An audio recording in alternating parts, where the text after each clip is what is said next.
Sinang-ayunan ni Chavit Singson, mga kababayan. Etong tanong ng reporter na nagbistula pa, mga kababayan, na tanong mo, sagot mo. Nakasali ba daw ang ating Pangulo, mga kababayan, sa panawagan nito si Chavit Singson na magbitiw na ang lahat ng mga kurakot sa gobyerno? Oh, bagamat hindi direktang sinagot, mga kababayan, ni Chavit Singson na kurakot si BBM at kasama dapat siyang bumaba sa pwesto, ay sinang-ayunan naman niya, mga kababayan, ang tanong ng reporter na ito. Panoorin niyo po, ha? Ibig sabihin po ba nung panawagan nyo na bumaba ang mga kurap ay kasama po ang ating Pangulo? Bumaba ang mga kurap ay kasama ang ating Pangulo? Ikaw nagsabi. Ikaw nagsabi!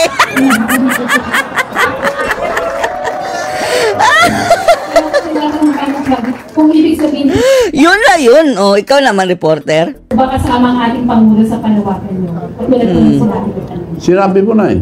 Sinabi mo na. O, bakit mo pa itatanong? Although, mga kababayan, hindi niya talaga sinabi yan, ha? Pero, alam na natin ang ibig sabihin, mga kababayan. Oo, kasama si BBM sa panawagan ni Chavit Singson, mga kababayan, na bumaba na sa pwesto ang mga kurakot. Read between the lines na lang, mga kababayan. At dagdag pa dyan, marami pong binakbak si Manong Chavit Singson, mga kababayan, sa kasalukuyang administrasyon, BBM.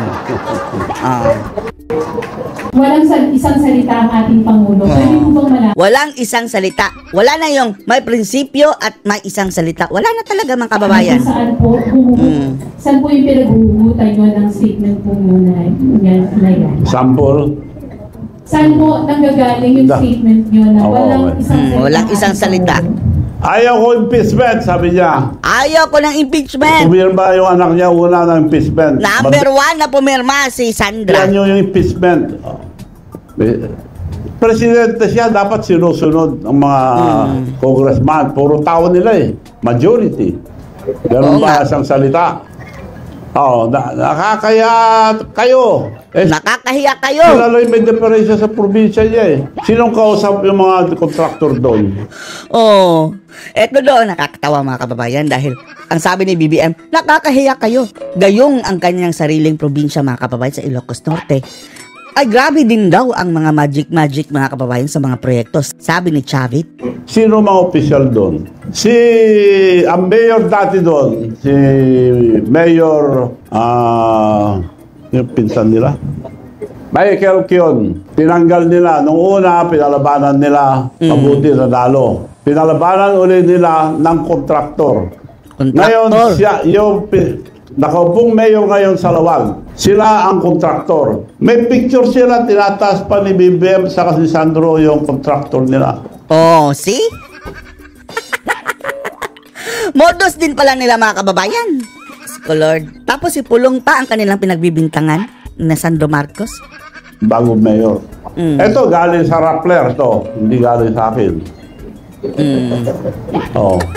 Nakataas yung kamay yung kontraktor nila. Ibig nyo sabihin, yung kontraktor lang kikita yan. Sama-samang babangag muli. Nagtataasan ng kamay, mga kababayan. Sinabi Sandro Marcos, BBM at ang kontraktor. At sabi sa akin yung pinsambu niya, Michael Kion, former mayor. Nung ikampanya ko si Marcos sa BBM, Manong, you know the Marcoses, they will just use you. Hindi ako makadiwala doon, totoo pala. Mga kababayan, binantaan na pala siya, no? Binalaan na siya. They will just use you, you know the Marcoses. May Alzheimer pala eh. Nakasimutan na kami. May Alzheimer na, mga kababayan, hindi matandaan. Mismo pinsan niya nagsabi. They will just use you, nagpapagod ka raw, sabi sa akin. Totoo ka. Manggagamit talaga itong mga Marcos, mga kababayan. No? Kaya never again to Marcoses. Tumama ako dahil maganda yung plataforma. Pagkakaisa, kailangan sama-sama tayo lahat sa paunlaran. Ano nangyayari ngayon? Nasaan yung pagsasama? Wala na. Ang mga kalaban ang kanyang sinama-sama, mga kababayan. Dilawan, Pulahan, Bangagan, Makakaliwa, lahat ng mga basura sa lipunan. Kriminal, mga sindikato, kawatan, kuraputan. Yun ang nag-unit team, mga kababayan, Diyos ko, Lord. Away ka agad. Kung nag-imbestiga sa Senado at sa Kongreso, parang paikot-ikot lang tayo eh. Paikot-ikot lang, lalong-lalo na si Lacson na. Flood control as flood control is concerned, dahil hindi lang flood control ang mga katiwalian sa gobyerno. Hindi lang po flood control. Marami. Sa susunod, mas marami po ako ilalabas. Flood control, unahin natin sa Region 1, Ilocos Norte. Oh, dahil si yan. Presidente yung nagsabi. Oh. Yan. Gusto mo na cleansing, unahin mong linisin yung bakuran mo. Yung distrito ng anak mo. May katiwala ang flood control. Ang, ang flood control sa Kababayan ni Barcos na kababayan, no? Hmm? Alam ni Chavit yan. Alam ni Chavit yan. Anong year ito? Panahon na ni President BBM. 10 billion. At Grabe. ito ngayon 10 pinag-uusapan billion? mga flood Ilocos control. Norte lang. Sino ngayon ang binibintangan? Diskaya ang gumawa. Ang mga kontraktor nila sa Ilocos Norte, Diskaya rin eh. Paano tayo maniniwala ngayon sa bakit sasabi din ng mga iniimbestiga? Mga kontraktor nila, maraming Diskaya din kumpanya. pala. Itanong natin kay Sandra.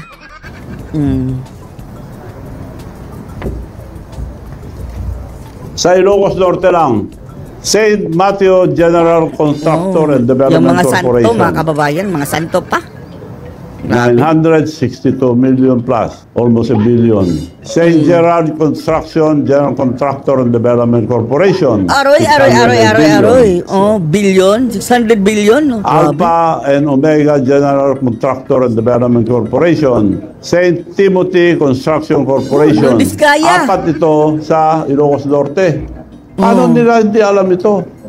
Probinsya niya ito. Paano tayo maniniwala ngayon sa kay Presidente? Probinsya ni Agva. Dapat yung mga inapoy niya na Independent Commission on Infrastructure, mabubuting tao po yun. Kilala ko po si Mayor Magalong.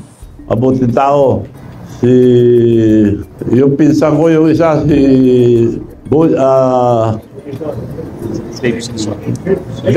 Dave Season. Matino po Pinsan yun. pala niya. Kaya nakikiusap. At saka yung mga iba siguro matino rin lahat.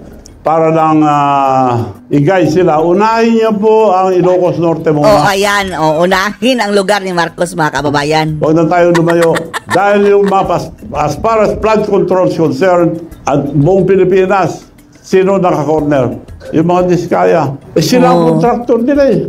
Ba't pa imbestigan nyo na muna yun? Andun na lahat ang kalokohan. Andun lahat ang kalokohan. So kung antayin natin ang Senado, ano pa yan eh, tatagal pa. Diretso na lang to. At ang suggestion ko lang, huwag na natin pahirapan ang taong bayan. Yung rally, baka may manggulo pa. Ang pakiusap ko lang, Ang sabi maraming mga nagsasabi mga kababayan, isa na si Kati Binag, na ang nag-fund daw ng ilang rally mga kababayan is si Madam Liza Araneta Marcos, sabi ni Kati Binag. Kaya nga daw, ito si BBM, sabi niya, kasali ako sa rally. Sila lang din daw ang nasa likod ng ibang rally dyan. Ano yan? Para manggulo? Para magmarsyalo? Pero wag po kayong mga kababayan umatras sa rally kung gusto nyo sumama. Pero peaceful rally. Show of force lang mga kababayan. it will be a peaceful revolution about corruption. Ang mga kabataan at mga estudyante ang maglilid ang revolution na ito. This is not for ourselves. This is for the future of our children. Mga Nawagan na ng revolusyon, kabataan, pabayaan natin sila. Sila mag-lead itong revolusyon para matanggal ang graft and Sa corruption. Nepal, mga kabataan, Ang suggestion ko lang nanunog. ngayon ko kung papayag sila, huwag na tayo magpunta sa kalye, baka guluhin pa nila.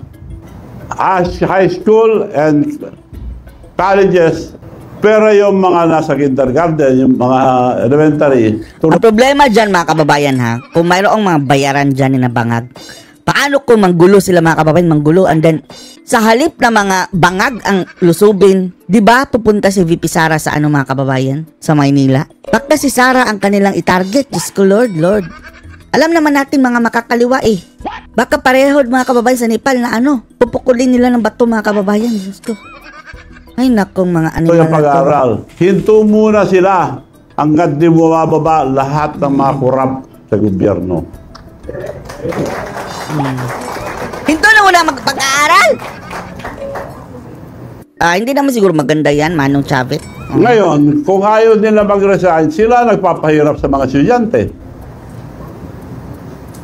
Kaya Bakit hindi ako rakutan ang ihinto? So, paano, no? Si BBM lang naman talaga mga kababayan ang dapat palitan. Dapat mag-resign para matigil na yung kurakutan dahil ang ulo talaga mga kababayan. Para tayong bangag ang ulo. Hindi natin sinasabing BBM ha, ang bangag. Para lang, buong bansa may ulo tapos ang ulo ngag-ngag. Talagang magkakagulo mga kababayan. Uncoordinated yung katawan mo. Usap ako sa mga kabataan, mga student leaders, tumayo kayo dahil karapatan nyo to, dahil kinabukasan nyo to. Hindi po para sa amin, tumutulong lang po kami rito sa inyo. Ang mga opisyal naman, mga military and police. Yan dapat. Yan dapat ang dapat matablan mga kababayan. Generals, mga officials, pabayaan niyo po yung mga anak niyo sumama sa protesta ng korupsyon. Pero dapat sila ang magtanggol sa atin, no? Hindi ba alam na ang mga leaders nangungurakot na tagapagtanggol ng bayan? Mahirap kasi mga kababayan kung gagalaw na sila. Isang beses na lang pwedeng gawin yan mga kababayan dahil wala kung ma-fail, wala delikado. Silang pigilin para walang gulo. So yun po ang aking suggestion sa mga kabataan. Huwag na lang sila pumasok muna, magbakasyon muna sila. Kung hindi alis, aanuhin natin yung... Si BBM na sana ang huwag munang pumasok. Paalala ko lang, education is very important. Pero anong kinabukasan? Apparently, hindi important para kay BBM, hindi nga nakagraduate daw eh. Second year college lang at nagkaroon lang ng special diploma. Nila 17 trillion ng utang ang Pilipinas, so utang pa sila. Saan na pupunta? Sa mga bulsa. korupsyon. Mga bulsa. So, yun lang po pakiusap ko. Pabayaan natin ang mga kabataan, mga student leaders, sila mag-lead itong revolusyon ng korupsyon. Wag na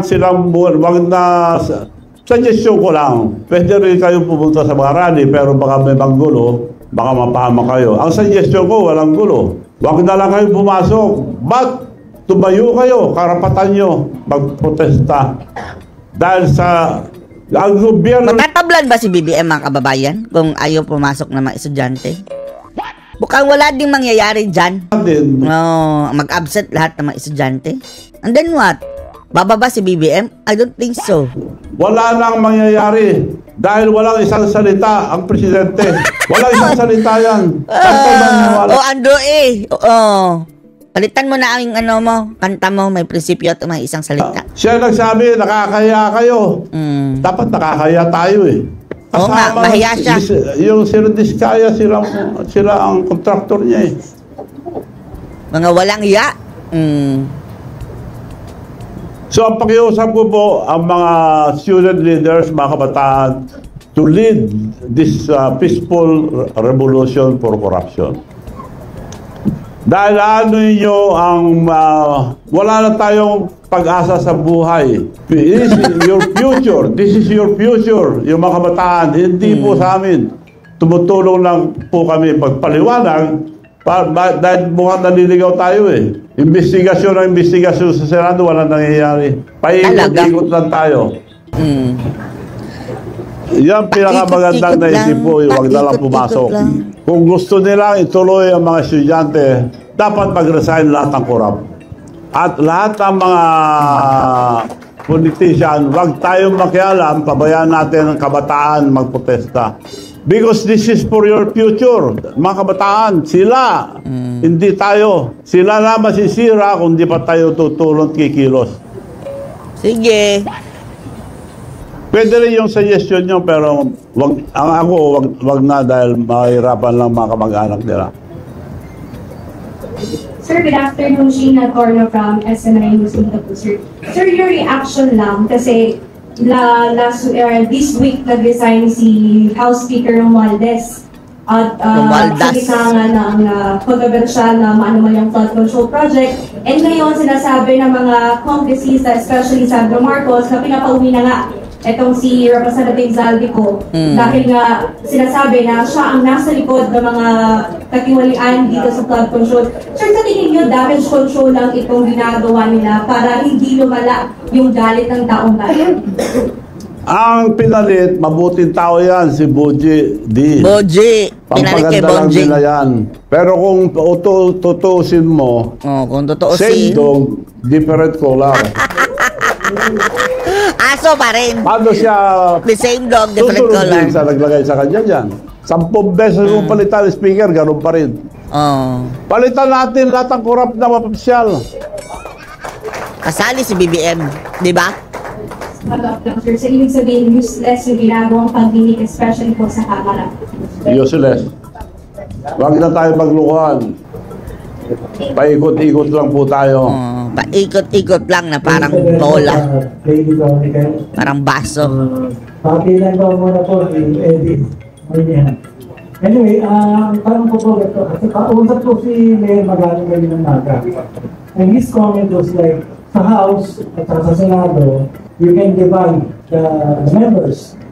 Yung isa, Duterte, yung kabila, pro Marcos.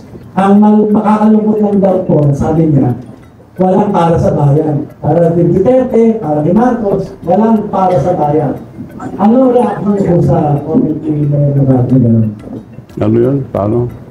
Bakit wala daw para sa bayan ng tao? Parang it's either Mahina na pandinig, pro no? Duterte ka or pro Marcos. Meron bang nasa gitna? Meron bang para sa bayan? Well, this is the time to cross party line. Sama-sama muna tayo lahat. Taong bayan, lahat ng mga kababayan apektado nitong kurakutan. Walang kulay. Walang kulay. Ang takot lang dito mga kababayan, yung mga anti-Marcos. Ay hindi, yung mga anti-Duterte pala dahil kung maaalis si Marcos, si VP Sara Duterte ang mauupo mga kababayan. Dilawan, pulahan. Ay hindi mga kababayan. Pro Duterte, anti-Duterte, makikinabang ko si Sara mga kababayan dahil talagang matatanggal yung kurakutan mga kababayan. Kung hindi matatanggal, minimize talaga. Ang takot lang dito mga kababayan, ang mga makakaliwa, yung mga rebelde mga kababayan dahil mapupulbos talaga sila. Kaya hindi sila totally nag-anti-Marcos mga kababayan dahil paano na kung sisipain nila si Marcos? Duterte ang maipapalit. Pulbos tayo. Muna natin ang mga korap. Kasi yung mga ibang nagpo-protesta Unahin na number 1 na kurap, paalisin, pa-resigning. dyan, may ambisyon din. So, pabayaan natin ang mga kabataan muna. That's true. Divided dyan dahil may kanya-kanyang grupo.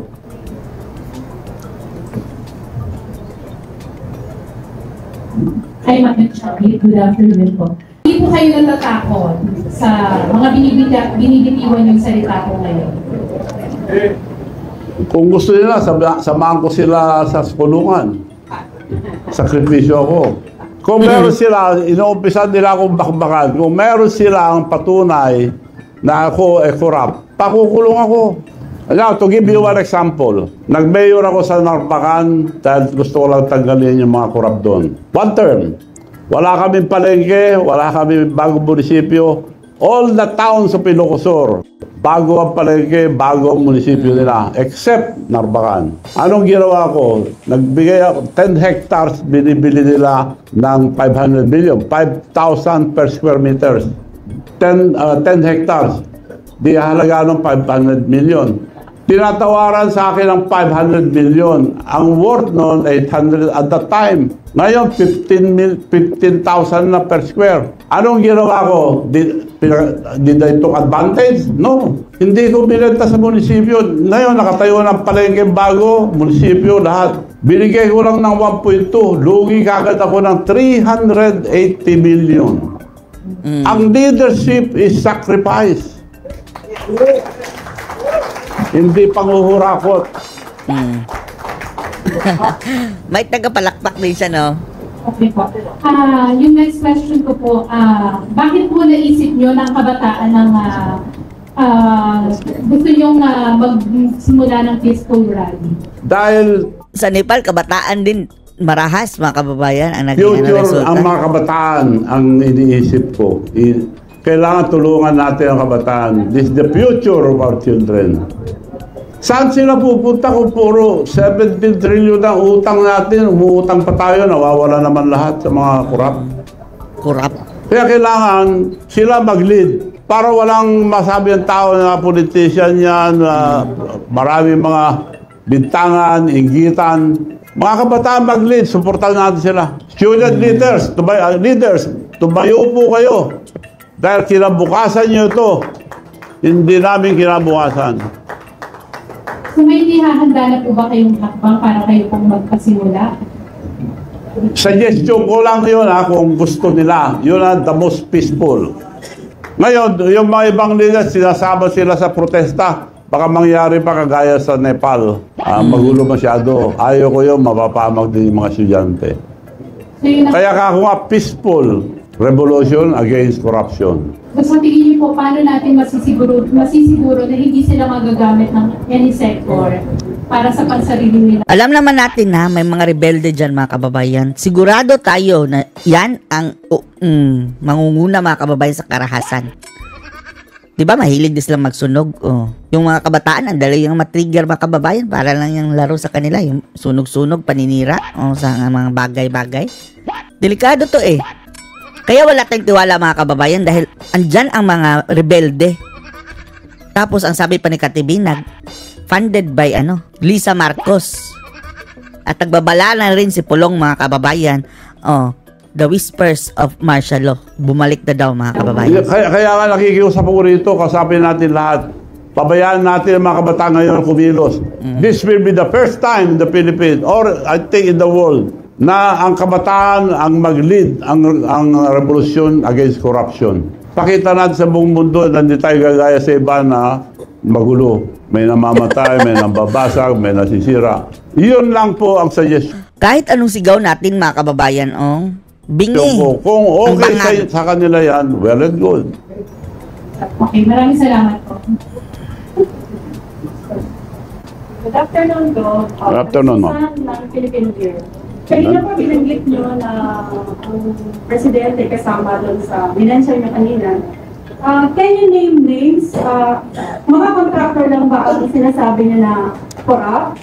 Or meron pa pong mga iba kayong gusto tapuyin? Can you name names? Name names? Marami po kontraktor pero kinuha ko lang sa Rappler ito. At minsan fake news si maraming Rappler. listahan, minensyon ko lang yung Ilocos Norte dahil tigaron po ang presidente natin. Unahin niya. Yung bagong mayor ng Lawag City ngayon ang the biggest contractor aside from the Discayas. Politician, contractor mga kababayan. Lahat, at lalo na po sa inyo, Government Simpson. Maraming salamat po. At kayo ay maibita namin na nakikisa sa sentimento ng mga mamayang Pilipino. At kung ko lang po doon sa sinasabing pagsisinungaling, dadagdagan ko lang po. Maliwanag po ang pagsisinungaling ng ating Pangulo dahil doon sa binanggit na po na 5,500 na flood control project na natapos na at marami pang kasunod. Subalit ang Panginoon po ang nagpahayag na talagang wala pong natapos. Yun po ay isang kasinungalingan po na hindi na na-verify. Kaya tama po ang sinabi niyo na napakasinungaling po talaga. At tungkol naman din sa sinasabi na kung kasama ba ang Pangulo sa korupsyon, kitang-kita naman po. Dahil unang-una, ang lahat ng nagaganap na ito, imposibleng walang kinalaman ang ating head of the state. Dahil siya po ang pinakamataas na tao sa ating bansa, dapat po lahat ng nagaganap bilang competent leader ng ating bansang Pilipinas, dapat po talaga ay alam niya ang nagaganap at nangyayari. Katulad na po ng 250 na congressman na pumirma. Imposibleng hindi niya alam dahil alam niya po na ang anak niya ang nanguna rito. Yun lamang po. Maraming salamat po. Mukhang tama po kayo dyan. Ang budget, iuutos ang presidente sa DBM. DBM gagawa ng project upon the instruction of the president. I-re-review muna, magre-review dyan, presidente. Ipapasa niya sa Kongreso at Senado, mga kasama niya lahat. Sino hindi sumusunod doon? Ngayon, bibintangan niya ibang tao. Alam niya lahat yan. Kaya may Alzheimer kako dahil minensyon niya yung graft and corruption sa flood control. Kasama siya, nakalimutan niya eh.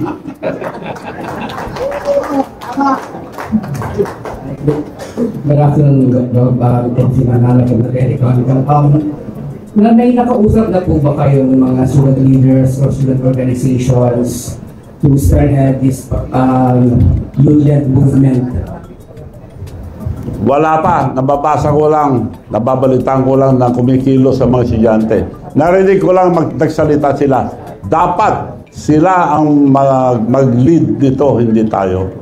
And how do you envision this youth-led movement? Kung sakasakaling may tumugo sa panawagan ninyo na pamunahan ng kabataan ng revolusyon sa pamagitan ng huwag pagdalo sa mga eskwelahan, paano niyo po ito nakikitang ma-execute ng mga kabataan? Well, future nila ito eh.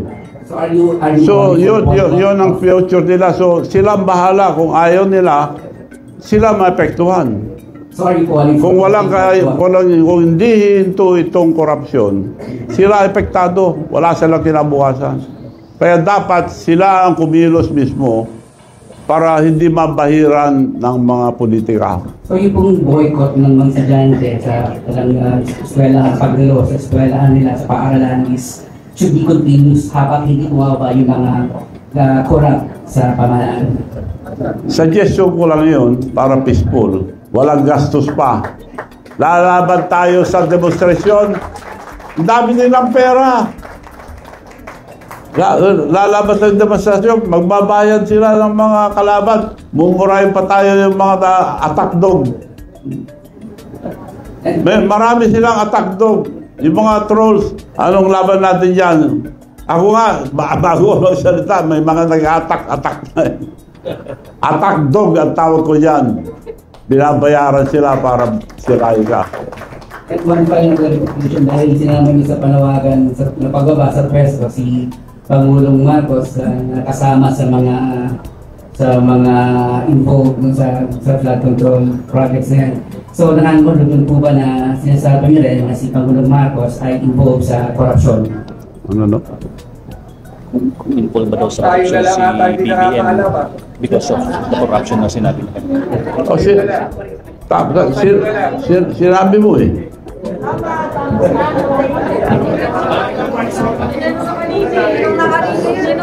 Sing na tao! Tanong na kanina yan! Sing na! Sir, magandang hapon. Pag-uwi po ng JPDC Bubble. Bakit po natin kailangan na isangkalan yung edukasyon ng mga kabataan para sa paglaban sa korupsyon? Kung ano bang assurance natin na pag hindi sila pumasok sa kanilang mga eskwela ay mawawala yung korupsyon? Hindi yun ang sinabi ko. Wag silang pumasok hanggang di bumababa yung mga opisyal natin na korap. Kung maawa sila sa mga estudyante, mga kabataan, dahil pinaglalaban nilang karapatan nila, kasalanan nila. Para hindi mahirapan ng mga kabataan, ng mga estudyante, umalis na sila dyan. The soonest possible time, ASAP.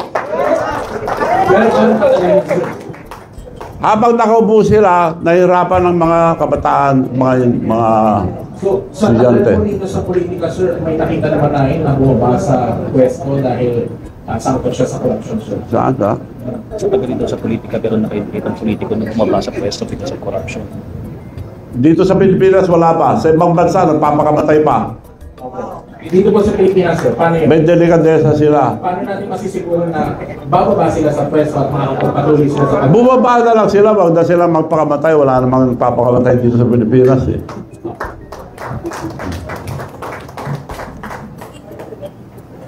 Maganda nga po, ETA na 98.3 FM.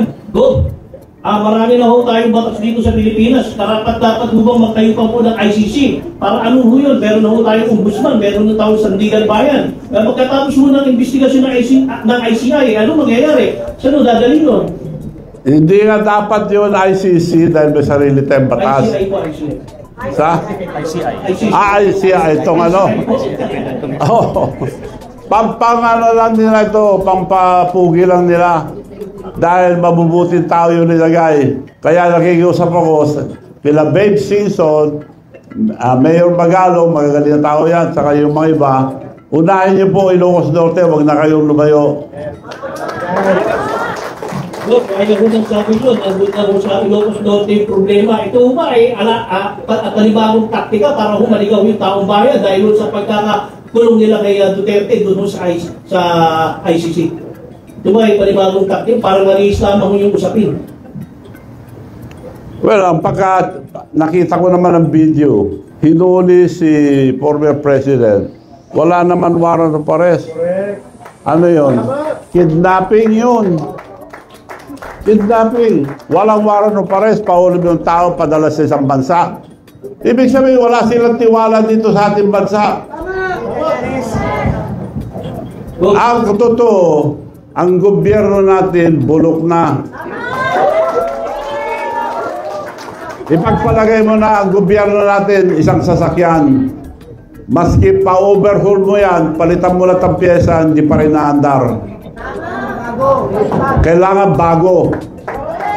We have good laws, but the implementation is bad. Pagpalagay mo na lang, pagpile ka ng kaso ngayon. Abuti ka ng siyam-siyam, may parking fee. Pagbayad ka lang parking fee, matutulog na ang kaso mo. Ang nakukulong, yung mga tao na walang pera. Yung mga may pera, walang nakukulong. Unless natututukan ng media, doon lang nakukulong. Ito, kapuhoy na bubulimihanan. Lahat mo nang tinuturo itong si Congressman Romualdez. At ito po si Congressman ko. Bakit hindi pa ho nila dinadalaw sa investigasyon nito? Go. Bakit tinatago pa ho nila, Go? Pinsan ng presidente yan eh.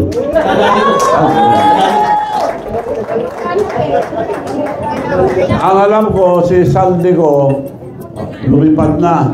Nauna na. Hindi mo na makita yun. Salamat po.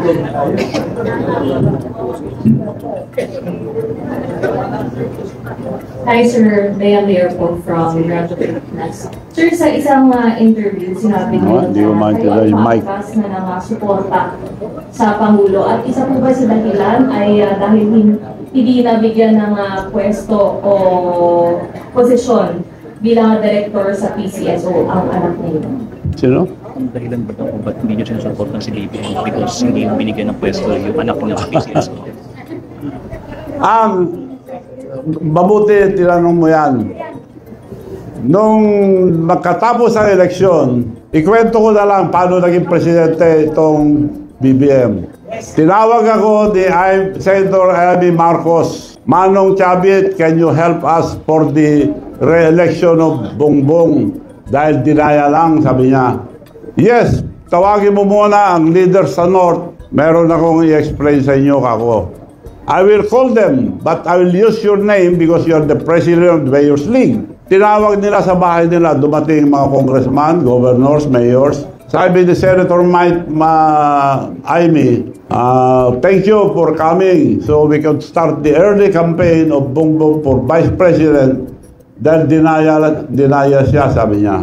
But Manong Chavit has a plan. Manong, can you please tell us your plan? Okay ako. Alam natin lahat, napakalakas ni Sara ngayon, walang kalaban.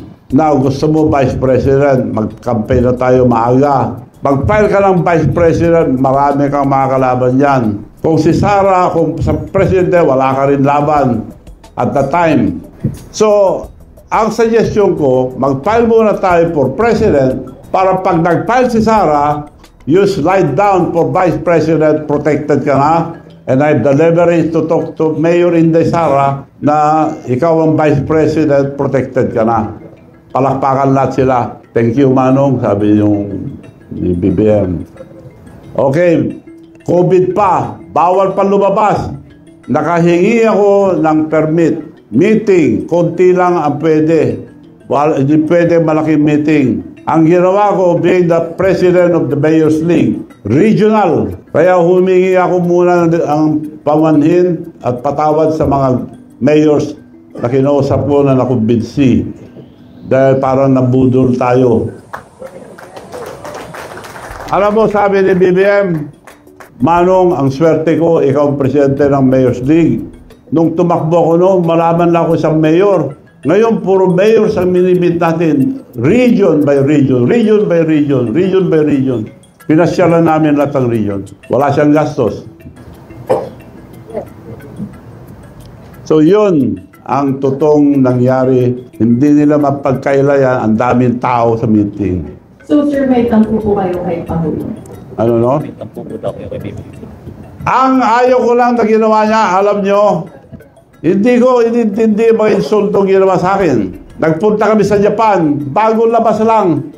Sa presidential table, binention niya lahat. Si Sandro, Dad, Manong Chavit is here. Ginanon niya, oh. Hindi niya ako pinansin. Ang mga overseas workers, bastos naman ang presidente niya, sabi nila.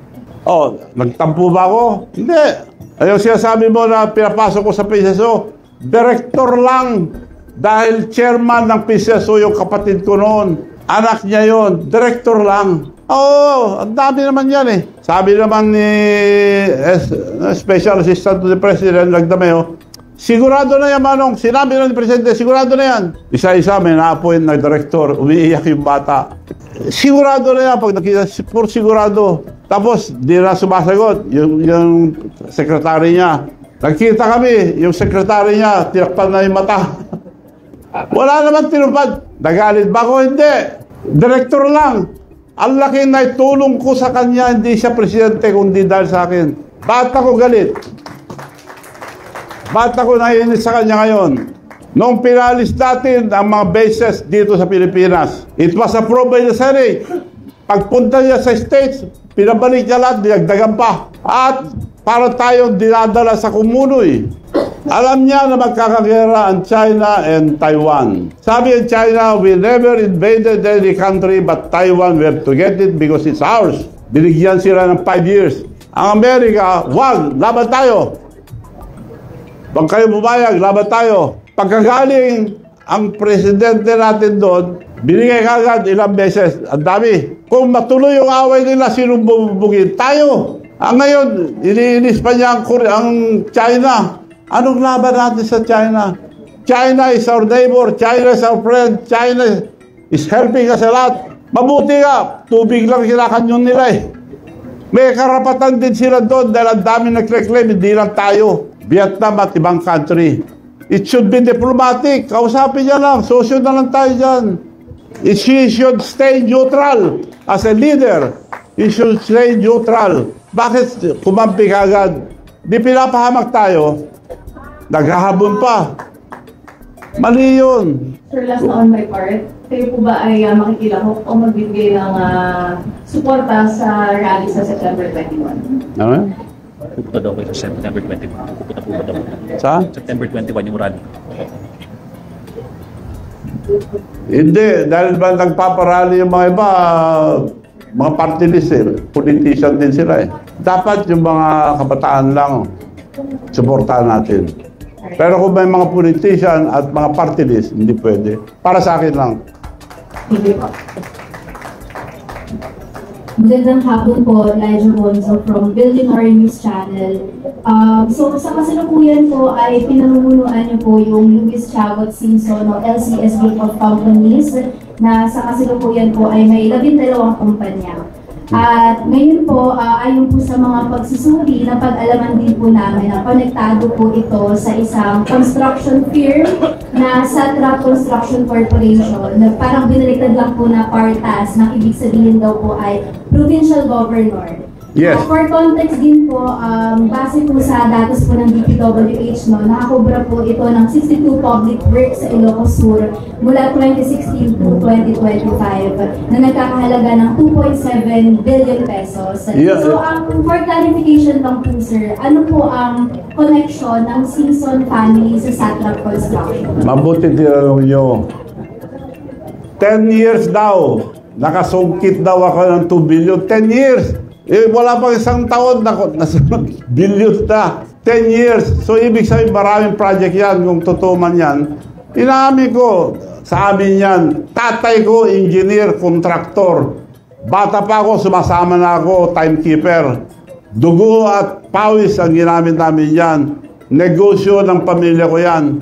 Pero, pa-inspect nyo lahat ng project ng Satrap. Pag meron katiwalian, pakukulong ako.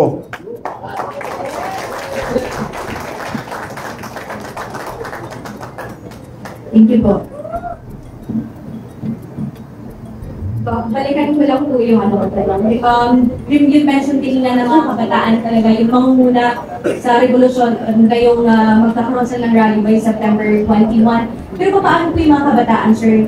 We know naman po na marami na ngayon yung infiltrated po ng mga leftist organization. Kung baga nagrarally sila, hindi naman about corruption, kundi about Dutertes. So paano ito, sir? Mahaluan ba yung layunin natin ng hustisya? Mababago ba ito under Marcos government po?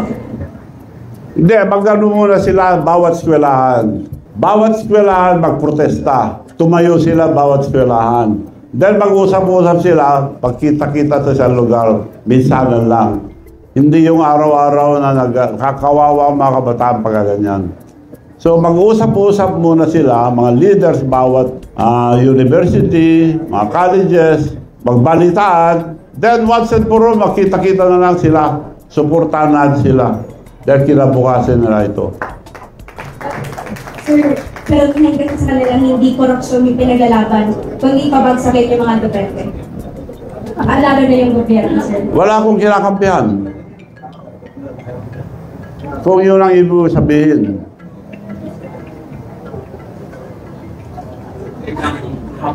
Governor, 2 questions lang po.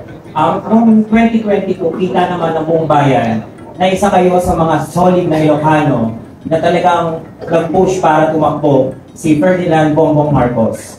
Ngayon sa nangyayari ngayon, ano po ang masasabi ninyo at may papayo niyo sa Pangulo sa nangyayari ngayon sa bansa natin? Pangalawa po, bilang isang Ilocano, ano po ang may papayo ninyo sa mga nagsasabing solido pa rin daw po ang Ilocos para sa mga Marcos? Salamat po. Kasinungalingan yan. Wala nang solid north dahil nakikita, ilang dekada na silang presidente. Pare-pareho kami negosyo, tobacco producing provinces. Bakit ang Ilocos Sur, from the poorest to the 5th richest now in the country? Bakit Ilocos Norte nasa ilalim pa rin? Kami tinutulungan namin ng mga partners namin, libre lahat ng equipment.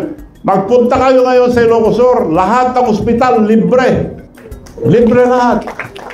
Sa Ilocos Norte, wala yan. Sa Ilocos Norte, nasaan sila? And we're the 6th fastest growing economy sa buong bansa. So naglilingkod kami. Yung balat nila na dynasty, on record, tumakbo yung kapatid ko, kinuntra ko, ayaw ko dynasty. Ako ang co-author ng anti-dynasty, dapat may batas. Tumakbo ang congresswoman, kinuntra ko, pumunta yung mga tao sa bahay, talaga ba hindi namin bubuto ang kapatid nyo? Huwag yung ibuto, dahil kung ibuto nyo, wala nang maniniwala sa akin. The most important, credibility. Kung anong pangako mo sa tao, yun ang gawin mo. So, ulit, yung kapatid ko, isang babae, tumakbong mayor, kinuntra ko rin. Ayaw ko. Pero lahat ng pinaupo kong congressman mayor, lumaban, kalaban ko. So, anong gagawin ko? Pinayagan ko na yung mga kapatid ko, dahil alam ko matino, ngayon kami ng pinakalimang mayaman sa buong bansa. Ang tao, matatalino na kayo, maski may pera ka, bayaran mo, hindi kayo bubuto. Kung dynasty ka man, madali kang matumba kung corrupt ka at hindi mo alam-alagaan ang iyong kababayan. So, irrelevant na yung dynasty. Dahil nung araw, ang dynasty, masama yan dahil takot ang tao, nababayaran ng tao. Ngayon, matatalino na po ang tao. So, irrelevant na yung dynasty. Governor, magandang hapon, Mike Biagay from RMND Section.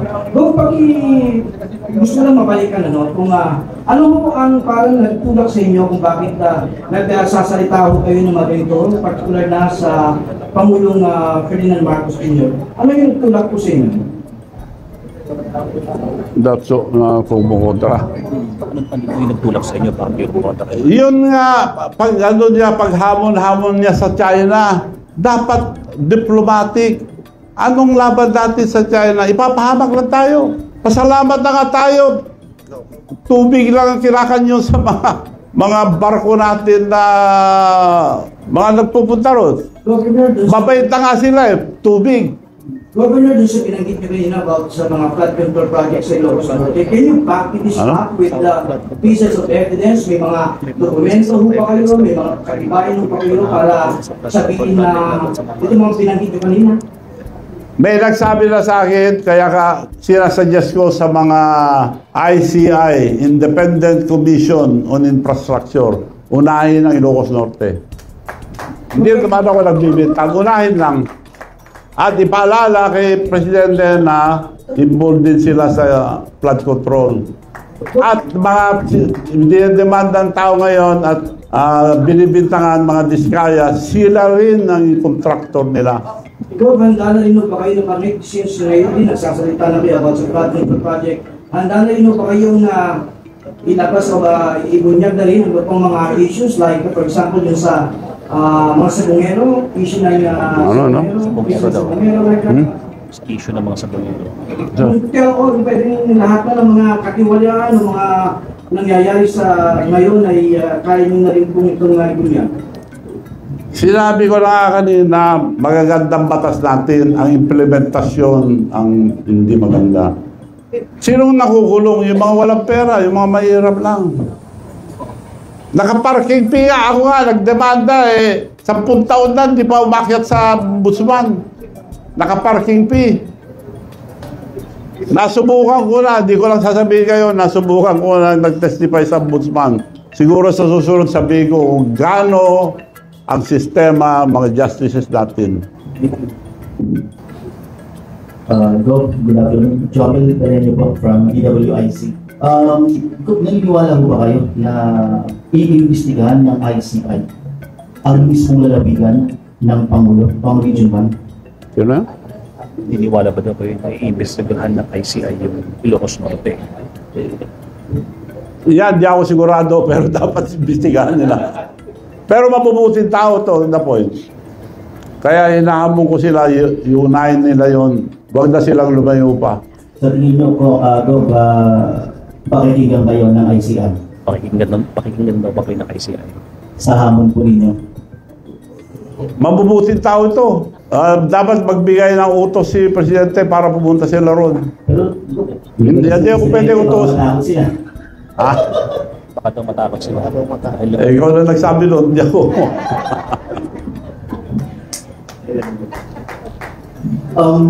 Ano po yung mas paniniwalaan na resulta? Kung sakaling magkaroon ng recommendation ng Senate and ang ICI. Ano ang mas matimbang sa inyo? Ang Senate investigation o ang ICI? Senate or? ICI. ICI? Mas matimbang sa inyo? Mas matimbang na resulta, investigation ng Senate o investigation ng ICI? Well, sa Senate and Congress, majority always win. So, wala tayong asahan dyan. Kaya nga ako nandito ngayon na nag-aapela ng mga kabataan na lang ang magreklamo. Walang mangyayari yan, puro investigasyon. Tingnan nyo ngayon, nag-investigasyon, nagpalit na naman ng jury ng committee. Last question, Doc. May magbabago ba sa Kongreso ngayon, sa Kamara? May magbabago ba? Matitigil na po ba yung kalamak na may magbabago pa ba daw sa Congress? 100 billions of corruption sa flood control projects sa pamumuno ni Boji, Congressman Boji. Hindi pa na-approve ang budget. Tanggalin nila lahat ang multo ron. Dahil karamihan nakalagay sa budget, ghost project, tapos na. Kung hindi nila tatanggalin yung multo ron, nandun pa rin. Okay. Thank you, Bob. You seem to be satisfied with the change mission. So first question is, bakit po hindi kayo satisfied? Second is, mayroon po ba kayong konkretong solusyon na magagawa para ma-address to? And third is, nung sinabi niyo po na dapat tanggalin yung mga corrupt, gusto po namin malaman from you, sino-sino po yung tinutukoy ng corruption. Thank you. Sino? Baka satisfied daw kayo sa change of leadership sa House. And then, ano yung sinusindo yung mga sinusindo ba yung mga tao kailangan magbitiw? Iboto. May palit. Magbitiw. Yung magbibitiw dapat. Sino yung mga tao? Kaya kanina, hindi na handa itong gobyerno ito. Palit. Mananawagan ako sa mga military, religious organization, mga negosyante, sila magbuo ang bagong gobyerno. Mga matitino muna, including religious organization, sa military and police, sila mamuno muna. Alis muna lahat ng politician.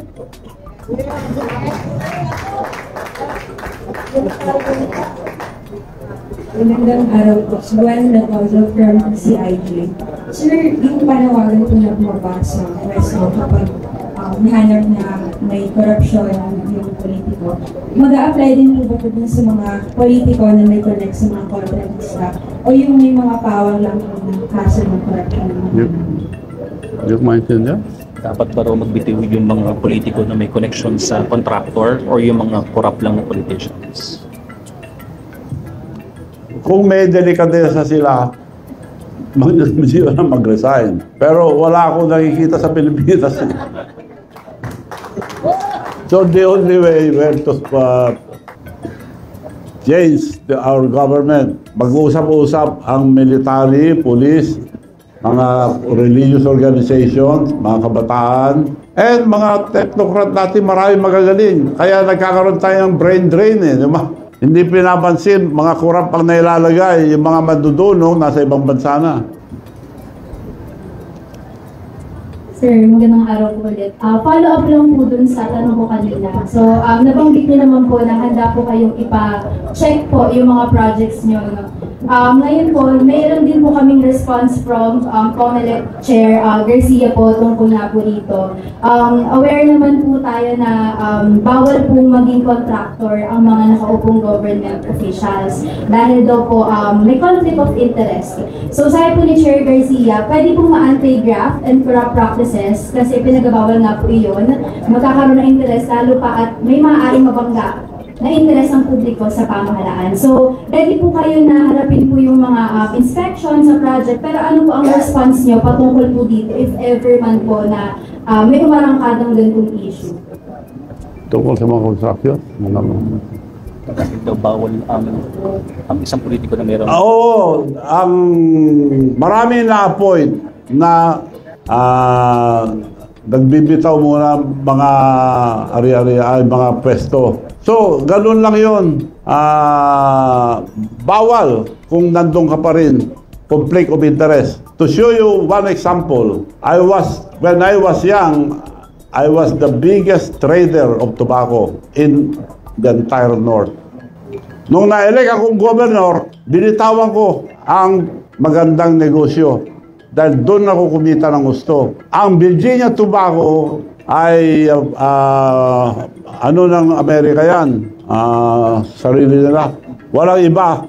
Inisbagin lang ni Harry Stonehill yung buto ng Virginia Tobacco. That's the main ingredient of cigarette. So ako ang pinakamalaki trader. Nung na-elect akong governor, nagbitaw ako dahil hindi ko na pwede tawaran yung farmer. Kailangan patasin ko ng presyo para makinabang ang farmer. Yun ang delikadesa.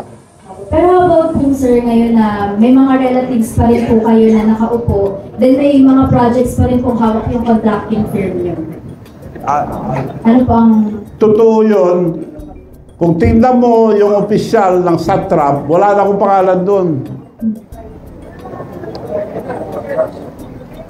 Dahil nag-divest ako. Ngayon pwede na akong bumalik, wala akong pesto eh. Negosyo namin yan, tatay ko pa, negosyo na yan. Anong pamimigay ko sa tao? Ako po, Ilocano ng Dicoripot. Namimigay ako ng pera. Anong ibibigay ko kung di ako maghanap buhay? Hindi naman ako nagnanakaw. So, sinusunod ko lang yung batas. Divest ka, di nag-divest ako. Pero sir, may mga relatives pa rin po kayo nakaupo. So, medyo conflict of interest pa rin. Conflict of interest kung meron sarili sila. Ganun din. Kung may sarili silang construction. Sige po, thank you. Hello, good afternoon. Bob, Natigakas po, DCRH.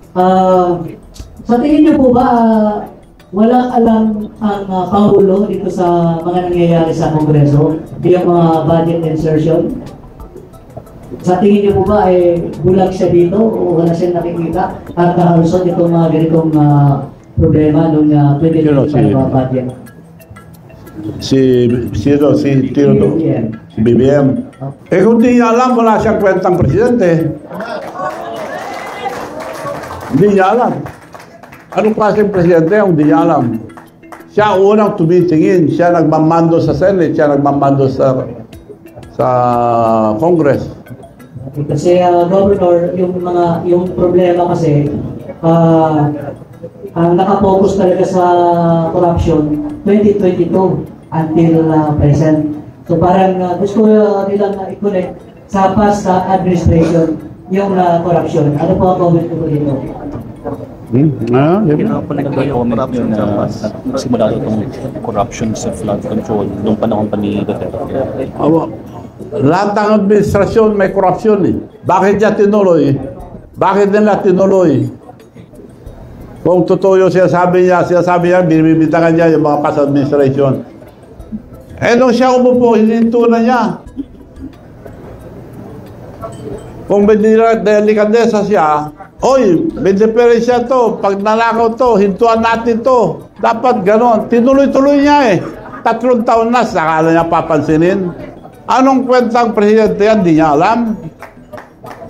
Hindi dapat maging presidente kung di niya alam nangyayari sa buong gobyerno. And last of my part, Bob, sigurado na po ba kayo na unahin sa investigasyon ng Ilocos Norte? How about po sa Leyte? Ay sa kanyang pinsan na si dating Speaker Romualdez, yung ganitong flood control anomaly. Unahin lang ang Ilocos Norte, tapos punta sila sa Bicol. Mas marami to kay Saldico. One last question na po. Hello po, Hello? Hello? Yan.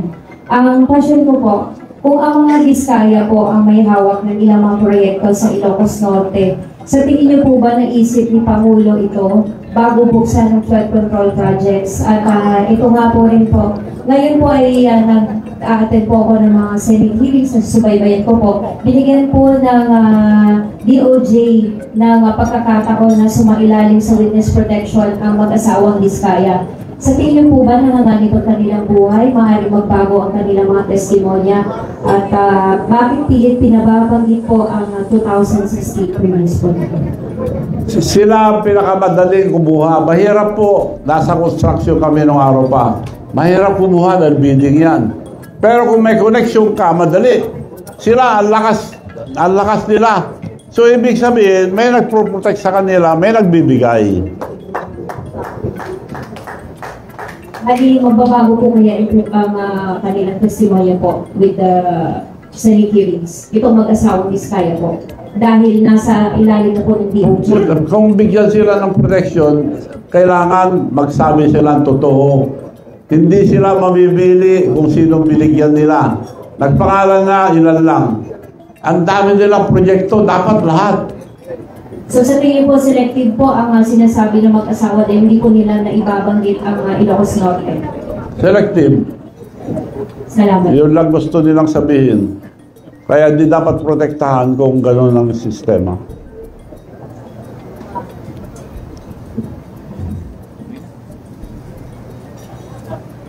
Wala na? Okay, last question. Oh, last question. Total, may susunod pa. May inaantay lang akong mga ibang ebidensya. Go. Kami naman tatanong, Go. Oh. Last question, Go. Last one. And we have the microphone. Go. Kaya pala hindi ko maintindihan. Magandang hapon po.